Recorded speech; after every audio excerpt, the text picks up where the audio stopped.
And even when I did the poutine contest, like I said, that's the most I've ever eaten. Like I felt lousy afterwards. And the worst part, I think, almost there was that there was a big queue. Like there's like 20 people waiting there. And I'm thinking at first, I'm like, these must be to meet Matt right backstage. And they weren't. There was like, I mean, maybe they spoke to Matt or whatever as well, but they were queuing up to like get a picture with me and talk to me and stuff. Matt probably had a bigger queue of like 300 people or something. But I was, so I thought, oh man, like you feel like pretty bad after a contest, right? Because it's not only just the fact that you have a lot of food in you and you feel a bit lousy. It takes lots of energy. You feel like you've just done like a sprint or something. Yeah. So I'm like, oh, I need to come across really, like I'm enthusiastic with these people when I feel terrible, Oh my God. And I did, to be fair, because I was absolutely buzzed after that contest, because that was the one where I mention all the time, but that was the one where I beat Matt, right? And I had said competition. So it didn't matter to me that because I'd eaten so much food, I was thinking I'd never be able to eat that amount. Afterwards, I was on a bit, even though I didn't do that well, rush. I was like, because I was thinking like, I never thought I would do that, especially my first season. So like I felt, I imagine like after any kind of athlete has done something that they're happy with, you're riding the high. You kind of feel a bit of a buzz. Yeah, I remember walking back to the hotel actually afterwards, because I was probably like half a mile away from where the contest happened, and I'm walking like with this dried poutine in my beard, God.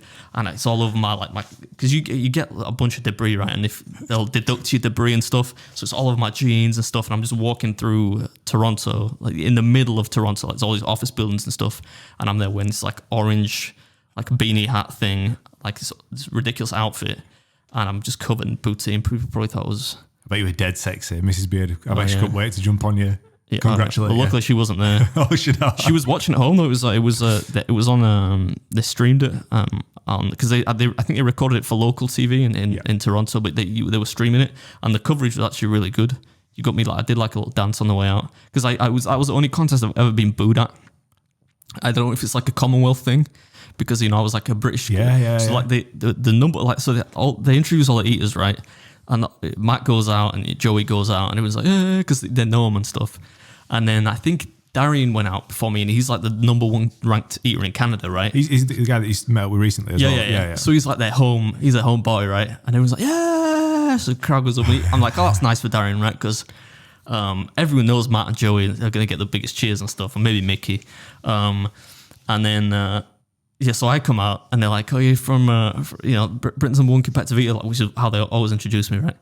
And I come out, and they're like, boo, boo. I'm not sure if it's like some kind of leftover residual hatred from the whole Commonwealth thing, but... Was it intimidating? Did it put you off? Or? Nah, man. That contest was the best. Even though it wasn't the best I did, it was my favourite. I like that more than I like Nathan's. Even though the crowd was, I don't know, maybe 1/5 the size, probably not even that. Yeah. But it was weird because I started that season really well, because you have to remember, I went into that season because I'll tell you a couple of the motivations for why I started doing MLE, because not everyone does, right? There's a lot of people that have eating channels on YouTube. Very few of them actually complete in Major League Eating. And for me, it was not only the fact that I'm competitive, but also the fact that you always get people in the comments, right, who will say like, you suck, right? You're not as quick as this guy, or you because I'm naturally not that quick of an eater, right? You suck. Yeah. You suck, man. And it was also a time, I remember in 2019, when people were faking videos all the time, right? So you would get like, people would say like on my comments like, oh, this is fake, right? And everyone in the eating scene, especially Major League Eating, knows what channels fake their videos, right? And they can't do it in real life. But I'm not going to say, because I'm not digging people out. But like, you would get by association almost, you would get people in your comments saying, this is fake, And I remember thinking, well, let's go out there and throw down with some of these in front of an audience with refereed events and stuff, and I'll show people, what I can do. And so that one was great for me, because after that contest and after that video went up, I very rarely got people saying, oh, Matt Stoney could do it quicker, or Joey Chestnut could do it quicker, or these are fake. Nobody says that anymore. So you just link it. You're like, I'm just like, go watch me eat like 16 pounds, Not I'm not trying to be a big shot. It's just eating food, Mate, that's your this is your career we're talking about. It's like, what's the pinnacle of your career? It's like when I think about what's the pinnacle of my career and all the amazing videos that I've made for all these massive organisations at like Man United or Badminton England. But I always say, it's the garlic bread song. right? That was great, though. In a shed in Cleckheaton, full of asbestos. That's the pinnacle of my career. Until we do the next one. But yeah, what I was going to say is that like, that was my motivation for it. So for me, like for people to, if people say I can't do something, it makes me very, very likely to go and try do it, you know? Yeah. So like if I go to an event and I knew as well because I did really bad in I did the gyoza contest in LA, right? And that is a massive contest as well.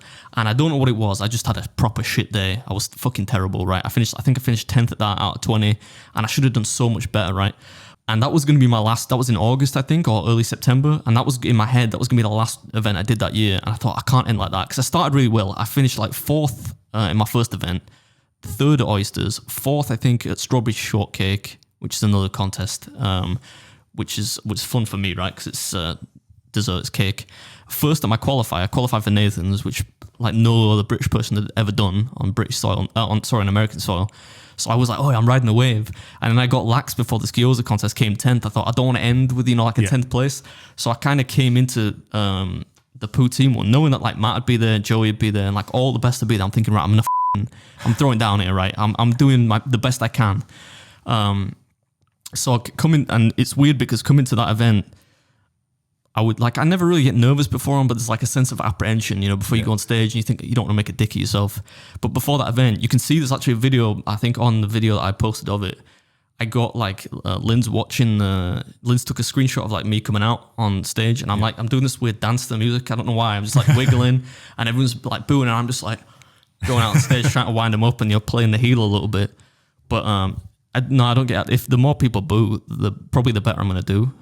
That was supposed to rhyme, but so you just mentioned then like you don't want to make an idiot of yourself, but like what the repercussions of a bad day at the office for you were pretty extreme. Like, has anybody actually like died or almost died in an eating competition? Like, because I know we joke about it like almost being like this fun sort of thing, but like that shit can get real. Like, surely it can. Yeah, man. In contests, it can. It's funny because like, well, not funny, but people die all the time doing eating contests, but it's never major league eating contests, right? Because it's typically people that are, quotes, professional competitive eaters or whatever. People that are good enough to compete in major league eating know well enough their own limitations, right? And what they can do and what they can't do. And I think a lot of the time when you hear about people dying, which is really sad, like there was one a couple of years ago, I think like on a uni campus or something, where a person had died, I think in Australia, they died eating like some kind of, I think it was like a sponge cake or something. And they died because at this event where they didn't have they weren't allowed water, right? So like, which is mad, right? When I hear about like a contest or like some kind of food challenge at the restaurant and they don't allow any kind of liquids, you're just asking for someone to die, because like the easiest way, if I'm choking, I know how to save myself. There's very little chance of me actually dying by choking, right? I know how to save myself. Well, then how's that? Well, the first thing I'd do is like, if I was actually choking, I'd probably try and, I'd drink water first, right? So I just push as much as I put, like normally at contests it's you get bottles, ones you can crunch up. So I just push it in as much as I could. So like pressure to push it down. And if that didn't work, then you could kind of do like a self Heimlich, right, where you push your stomach upwards or something like that. It's unlikely that I think anyway, that would ever choke. I've been close once or twice, and just because I've swallowed too much, like in the heat of the moment or whatever. But not to the point that like I'm actually in fear of my life. Is that like from a technical standpoint? When we see on your videos, you're scrunching stuff up in your hands and then you're like taking up. Is it because you know exactly the quantity that you can sort of not have to chew? Do you have to chew it or not chew and then just swallow it? Is that the thing? Yeah. So it's everyone has like a different style of eating, I think. But like for me, it's like a methodical thing. So I'll bite and then swallow. So I only bite the amount that I know I can. If in a contest, I mean, I'll only bite the amount that I can swallow. So you'll see, depending on what I'm eating, it'll be like drink. Yeah. So all I'm doing is it's almost like you're not really eating it, right? You bite it and then you kind of keep pushing it down with water, right? Yeah. But then there are other people who are like way risky, right? That you see like some of the stuff that, like, I've seen a woman eat a piece of meat the size of a fist. I'm not even taking the piss. I'm being serious, right? And I think maybe that's just like a mentality thing. But when I go on stage, I'm thinking I'm not dying for the sake of competitive eating, right? I'm not a lunatic. to me, like it's not more important than your life, right? And I think there's a weird sense of enthusiasm amongst people that like it becomes like a sport, Yeah. Like there was a famous study done a few years ago that interviewed, I think, Olympic athletes, and they said like if it cost you your life to get a gold medal, would you take that? And they'd be like, yeah, that's fine.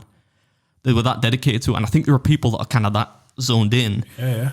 In every walk of life that they would do it. For me, no. Like, I'm there to have fun, to see people, to put on a show, but compete to the best of my ability. That does not involve me dying, right?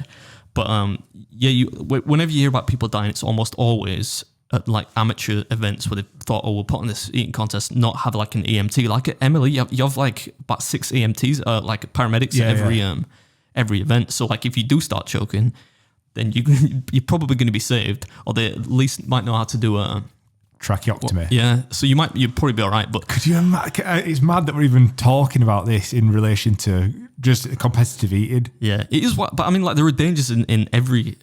I don't say against sport, but like there are dangers in every activity. Yeah. I think for me though, I could never see that. Like I would never get to the point where I think I need to win this so bad I am prepared to risk swallowing a chunk of food which is too large for me to potentially swallow. So it's really all about just technique and repetition than I think, risking that. I mean, it wouldn't be on ESPN if there was a risk of somebody like dying, because so like all the top 20 kind of pretty much know their limitations, I think.